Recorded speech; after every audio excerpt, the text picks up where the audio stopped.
bienvenue dans le vestiaire avec Nicolas Saint-Pierre. On regarde le match sénateur contre les Bruins, mais c'est sûr que je regarde avec mes Rice Krispies sur les pieds au bout du pouf, puis mon petit jus de pomme, le match numéro 3 entre les Jays et les Dodgers à Los Angeles. L'ancien des majeurs, Philomon, nous attend pour jaser de tout ça. Monsieur Philomon, comment ça va? Comment es-tu prêt? Comment es-tu excité pour ce match numéro 3 aujourd'hui?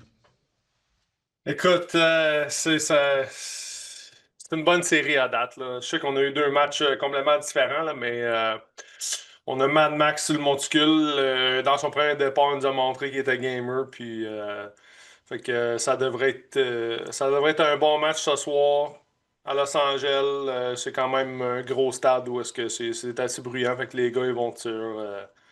Ouais, c'est gros nerfs, ça va être la fun.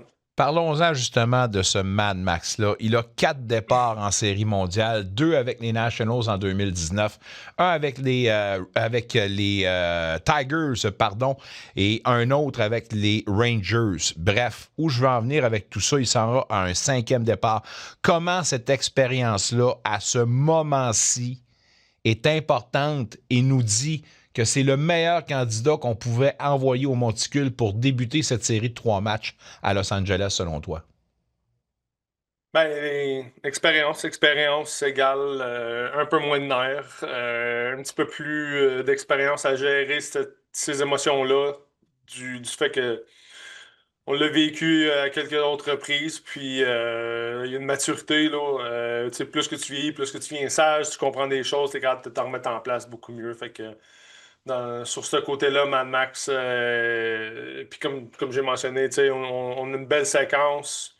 On a vu du feu dans ses yeux, donc je vois pas pourquoi qu'on enverrait ce soit l'enclos des releveurs lancé ou peu importe. Là, on a des bras en masse avec Max, Bassett là, pour aller chercher des départs. Donc ça devrait être solide. Si on parle de Glasnow, son vis-à-vis, j'entendais Steve Phillips, l'analyste à TSN, parler justement de Glasnow, qui fait partie de cette belle enclos de lanceurs de la part des Dodgers. Glasnow, ce qui est problématique dans son cas, c'est que sa longue portée fait en sorte qu'il porte la balle et il l'envoie plus longtemps, ce qui change un peu la perception par rapport à la véritable vélocité de sa balle, ce qui rend les choses encore plus difficiles. Peux-tu me parler de cet aspect-là technique en voulant démêler un peu ce que j'essaie de dire dans ma tête, là? Écoute, t'étais vraiment. T'es pas loin pantoute, là. Puis en fait, t'es spot on.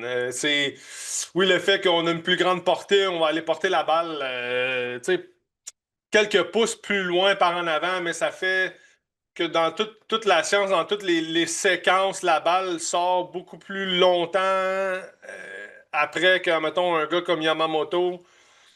Donc, la perception est différente. On a la grandeur, donc on s'en vient en angle. Puis là, on a quelques millièmes de secondes là, qui va nous manquer pour ces gars-là. Tout ça vient là. C'est ça qui est le fun avec chacun des lanceurs. C'est que tout le monde a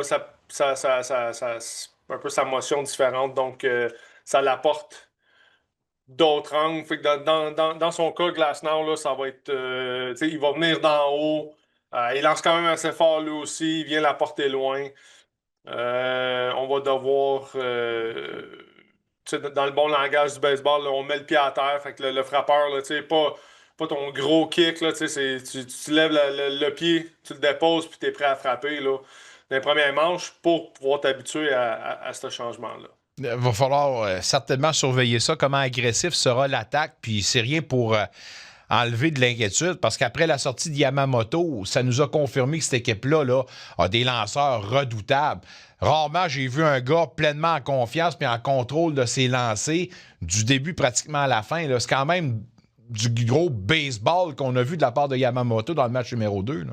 Effectivement, on a vu un deuxième départ consécutif là, d'un match complet.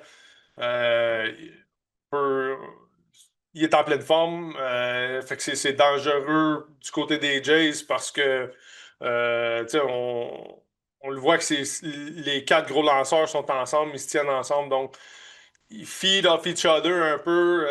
Fait que, tu sais, moi, je pense que le départ du premier match de Snell, c'était peut-être une flouque un peu, là. on avait de la misère un peu avec l'efficacité de la balle rapide, mais Yamamoto, après ça, il s'est replacé. Glassant ce soir, on prend voir Shohei Ohtani. C'est quatre gros noms, c'est quatre tâches extrêmement difficiles pour les Blue Jays là,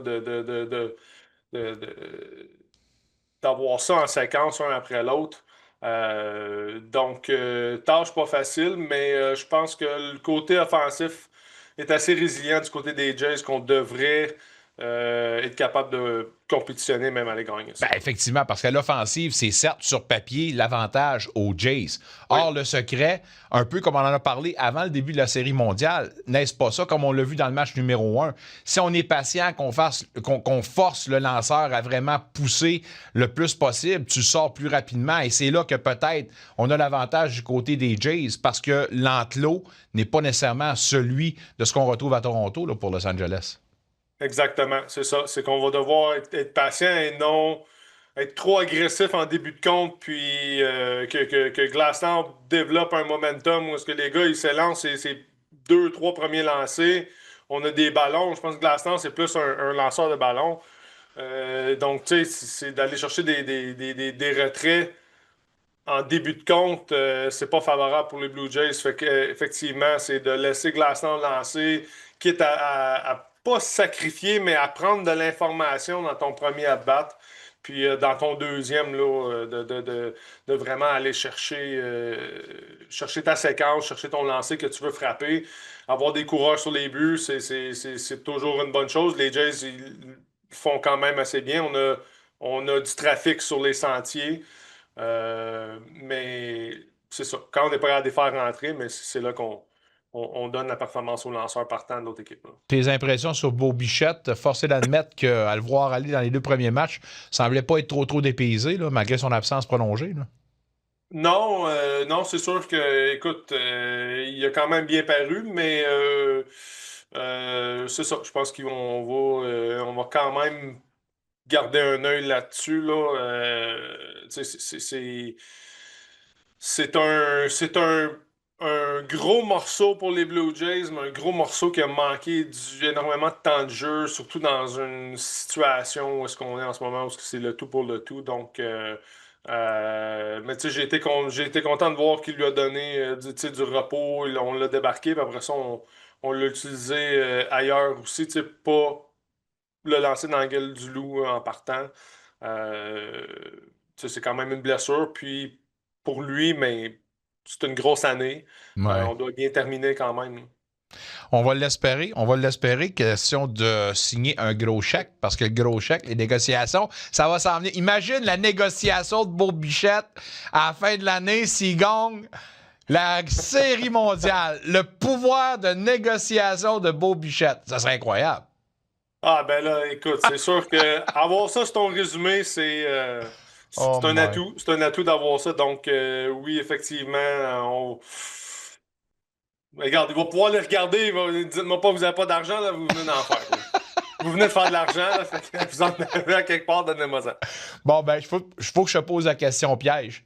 Il reste à Toronto, selon toi? Ah ben, moi, oui, tu te dois de garder Bobichette dans ton camp, là. Tu sais, c'est un gars qui est capable de compétitionner, c'est un gars qui fait un peu de tout, là. Quand même, il se débrouille défensivement, on a des bons chiffres, donc on voudrait pas briser l'amitié entre lui et Vladimir. Oh non, ça serait le bout du bout. Avant de te laisser, petite prédiction pour la rencontre de ce soir? Écoute, je pense que ça va se tenir serré. Moi, j'aimerais ça un petit match là, 3-2, Jays. Je peux te dire que t'as de l'air fier, t'as fière allure dans ton uniforme des Blue Jays. Alors, remets ça sur tes médias sociaux pour que le monde s'en délecte à part de ça. Dans le mois de novembre, on va le voir dans l'uniforme du championnat national à part de ça, au Paname, pour l'équipe nationale. On en reparlera un autre tantôt. T'as-tu regardé Netflix qui a tué les Expos de Montréal? Hey, j'ai pas regardé ça encore, ça fait quelques-uns qui me le disent, là, mais regarde ça. je vais me garder. Écoute, j'ai du voyagement là, bientôt, fait que je vais me trouver 1h30 à regarder ça certainement. Je veux savoir c'est qui a tué les expos. On va le savoir, on le sait-tu? Yeah, pour les plus vieux, je sais pas. Pour les plus Je sais jeunes, pas. t'as peut-être des réponses. Mais Jérémy Filosa nous a répondu en tout cas, puis je t'invite à aller regarder ce qu'il nous a répondu. Puis entre-temps, je te souhaite de passer un très bon match ce soir et on s'en parle la semaine prochaine. Hey, bonne game à tous, merci. Bye-bye. Oui, puis ceux qui n'ont pas encore vu, là, peut-être vous allez verser quelques larmes. Un retour sportif 100% local dans le vestiaire avec Nicolas Saint-Pierre.